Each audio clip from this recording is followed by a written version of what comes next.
esteja convosco. Ele está no meio de nós. Proclamação do Evangelho de Jesus Cristo segundo São João. Glória a vós, Senhor.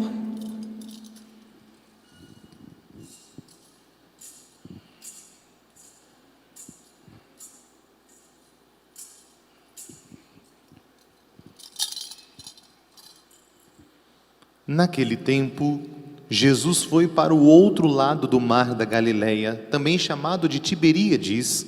Uma grande multidão o seguia, porque via os sinais que ele operava a favor dos doentes. Jesus subiu ao monte e sentou-se aí com os seus discípulos. Estava próxima a Páscoa, a festa dos judeus. Levantando os olhos e vendo que uma grande multidão estava vindo ao seu encontro, Jesus disse a Filipe: onde vamos comprar pão para que eles possam comer? Disse isso para pô-lo à prova, pois ele mesmo sabia muito bem o que ia fazer. Filipe respondeu: nem 200 moedas de prata bastariam para dar um pedaço de pão a cada um. Um dos discípulos, André, o irmão de Simão Pedro, disse: está aqui um menino, com 5 pães de cevada e 2 peixes. Mas o que é isso para tanta gente? Jesus disse: fazei sentar as pessoas. Havia muita relva naquele lugar, e lá se sentaram aproximadamente 5.000 homens. Jesus tomou os pães, deu graças, distribuiu os que estavam sentados, tanto quanto queriam, e fez o mesmo com os peixes. Quando todos ficaram satisfeitos, Jesus disse aos discípulos: recolhei os pedaços que sobraram, para que nada se perca. Recolheram os pedaços, encheram 12 cestos com a sobra dos 5 pães, deixados pelos que haviam comido. Vendo o sinal que Jesus tinha realizado, aqueles homens exclamavam: este é verdadeiramente o profeta, aquele que devia vir ao mundo. Mas quando notou que estavam querendo levá-lo para proclamá-lo rei, Jesus retirou-se de novo sozinho para o monte. Palavra da salvação. Glória a vós, Senhor. Podemos sentar um pouquinho.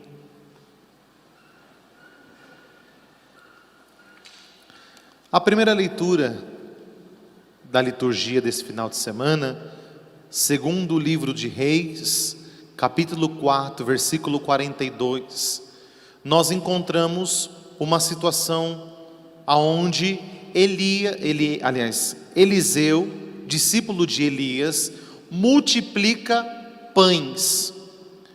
Mas os milagres na vida de Eliseu são muito presentes. Eliseu é um homem cheio de Deus, cheio da graça, aonde nós vamos encontrar não só esse milagre da multiplicação do pão, mas nós vamos encontrar, por exemplo, aquele milagre aonde ele multiplica a farinha e o azeite na casa da viúva de Serepta, que estava esperando só a morte.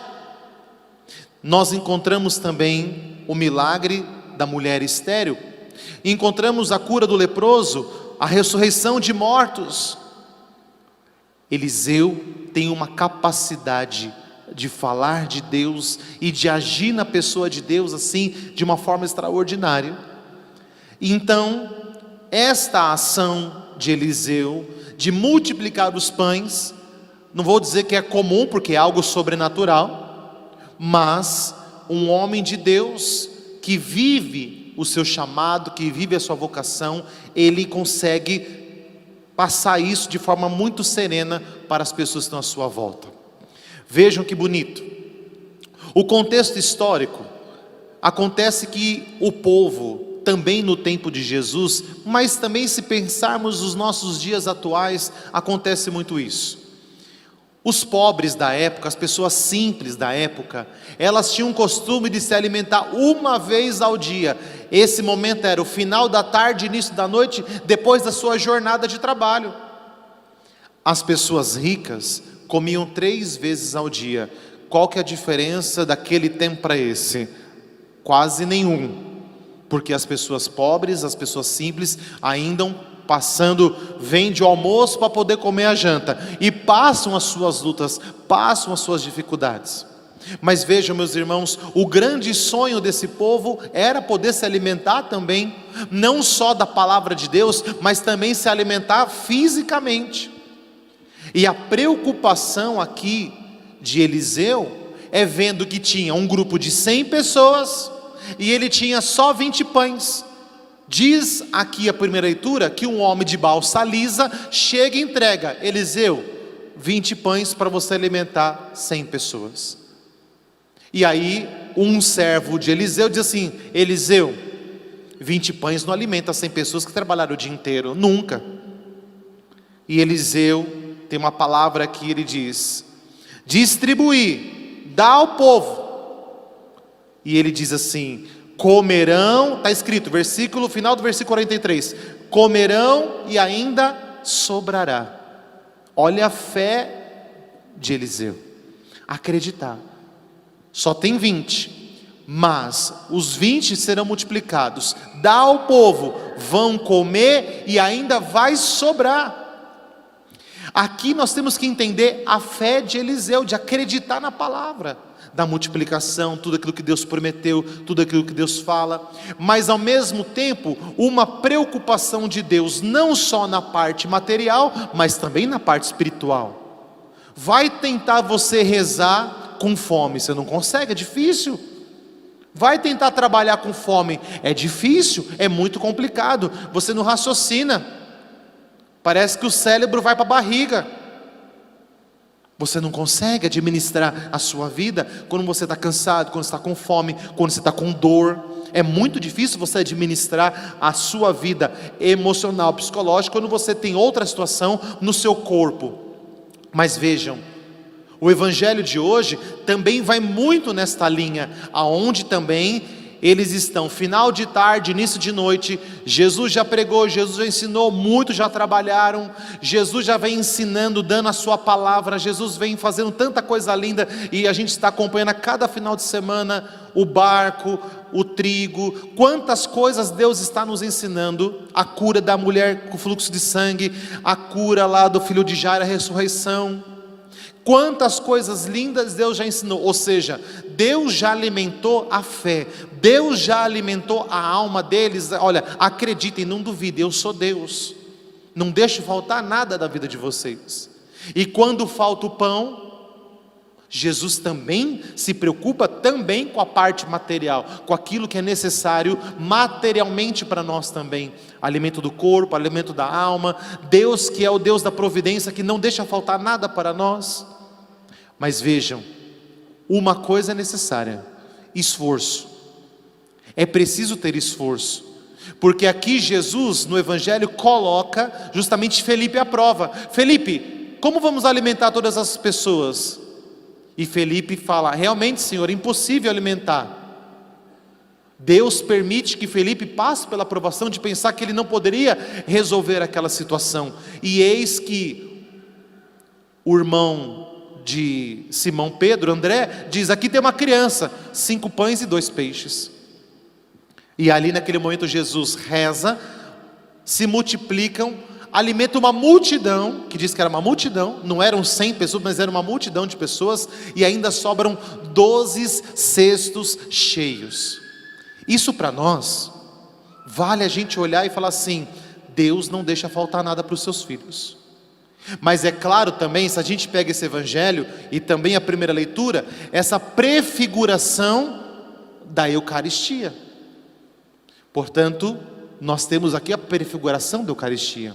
Mas ao mesmo tempo, quando Jesus fala: não deixe, não desperdice, recolha tudo, Jesus não quer o desperdício. O que eu posso estar desperdiçando? Eu posso estar desperdiçando o meu tempo, eu posso estar desperdiçando a graça de Deus. Poxa vida, eu posso ir na missa e não vou na missa, eu posso rezar meu terço, não rezo meu terço e gasto tempo com outra coisa. Eu posso estar desperdiçando a graça de Deus na minha vida. E eu não posso desperdiçar aquilo que Deus dá, eu não posso desperdiçar o seu amor, eu não posso desperdiçar o tempo que eu tenho para ler a palavra de Deus. Deus me alimenta na alma, Deus me alimenta no corpo, e eu não posso ser um filho que desperdiça. É como aquela criança, rebelde. O pai dá um carrinho ou uma boneca para a criança, mas tem tanto brinquedo, né, que já joga, já quebra, arranca a cabeça, arranca a rodinha. Aí o pai e a mãe falam: poxa vida, eu estou gastando meu dinheiro e meu filho está quebrando, está não sei o que lá, está jogando. Aí seu filho percebe que você sempre compra o novo, ele quebra o velho para ter o novo. E por vezes nós somos essa criança com Deus, que quebramos o velho para ter o novo e desperdiçamos o suor do nosso trabalho.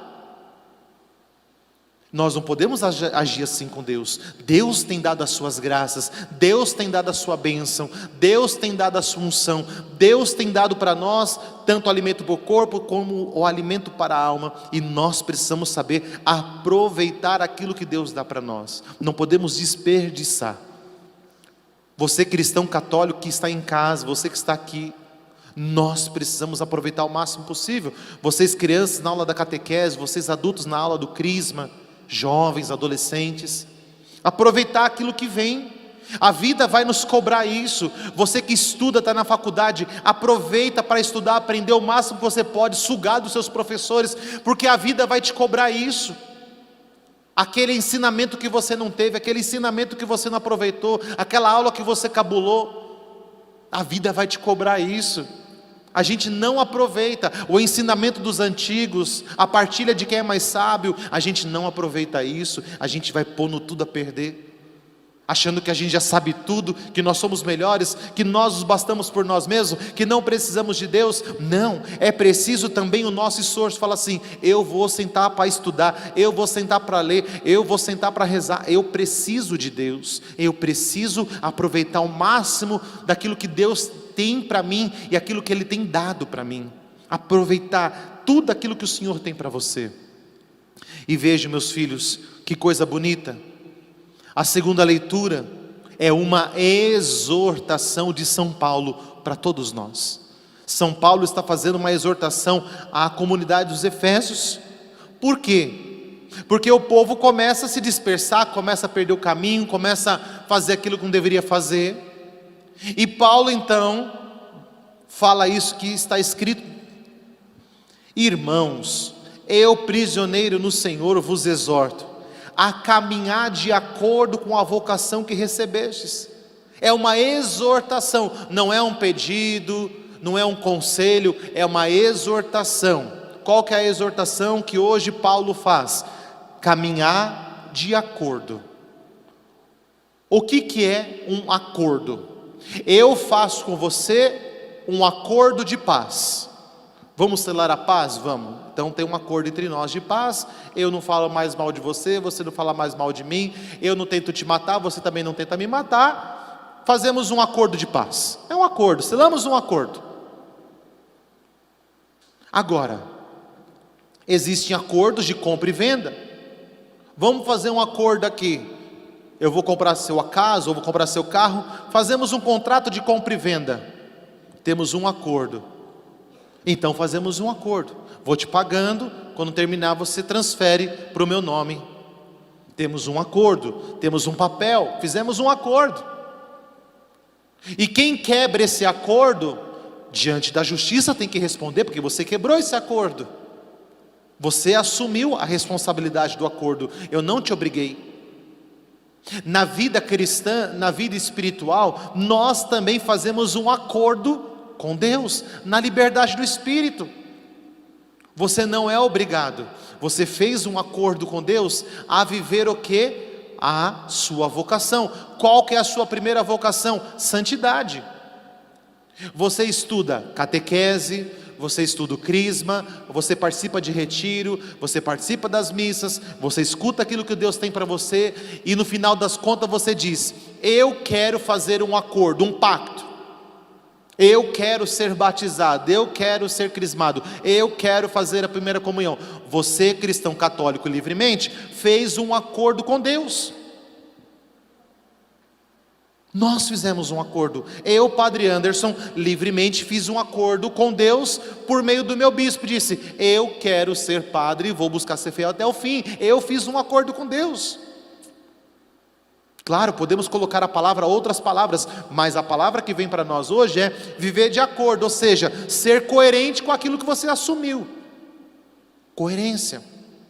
Quando você casou com a sua esposa, com o seu esposo, você fez um acordo com ela: vamos namorar, vamos casar, vamos noivar, vamos comprar uma casa? Vamos, temos um acordo em Deus. E vocês fizeram um acordo, vocês não foram obrigados a fazer um acordo, vocês fizeram livremente. E quando se quebra o acordo em Deus, se confessa e se recomeça. Quando se quebra o acordo da santidade, quando se quebra o acordo dos mandamentos que você aprende, que você é convidado a colocar em prática a cada semana, a cada dia da sua vida, na sua vida de oração pessoal. Então, quando a gente quebra um acordo, você tem que fazer um ato de reparação, ou seja, você tem que confessar, pedir perdão e recomeçar. Aqui está a vida do cristão. Ou seja, quando eu desperdiço a graça de Deus, quando eu não aproveito aquilo que Deus me dá, quando eu não coloco em prática o que Deus me pede, essa multiplicação dos pães, Deus que se esforça tanto em morrer na cruz, Deus que dá a sua vida, Deus que se entrega, quando eu não aproveito, quando eu não vivo aquilo que Deus me pede, eu estou quebrando um acordo. Deus fez um pacto, Deus fez um acordo conosco: eu morro na cruz para te salvar. E nós precisamos entender isso. Padre, mas como que eu faço para viver esse acordo? A segunda leitura continua dizendo: com toda humildade, mansidão, suportando com paciência, no amor, guardando a unidade do Espírito Santo, um só corpo, um só Espírito, uma só esperança a qual fostes chamados, um só Senhor, uma só fé, um só batismo. Como que nós guardamos o acordo?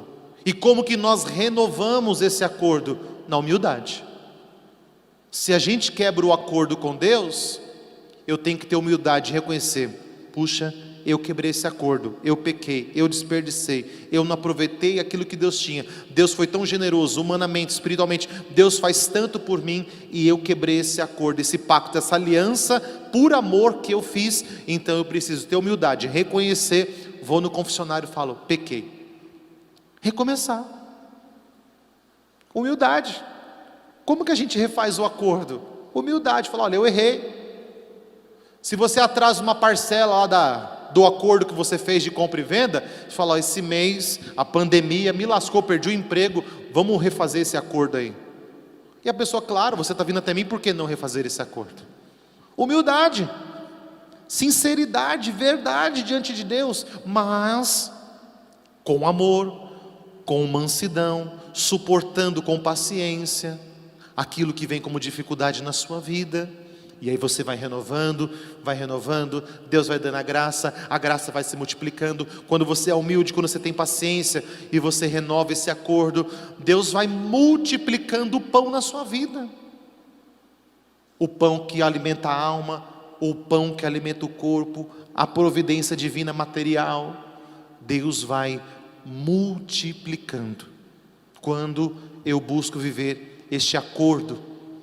Portanto, se você em algum momento com Deus rompeu esse acordo, se em algum momento você não conseguiu viver aquilo que você prometeu, recomeça com humildade, com amor, com simplicidade, com paciência. E tem que ter paciência, recomeçar. Já não aguento mais cair nessa situação, já não suporto mais tal coisa. Calma, suporta sim, dá para ir mais um pouquinho.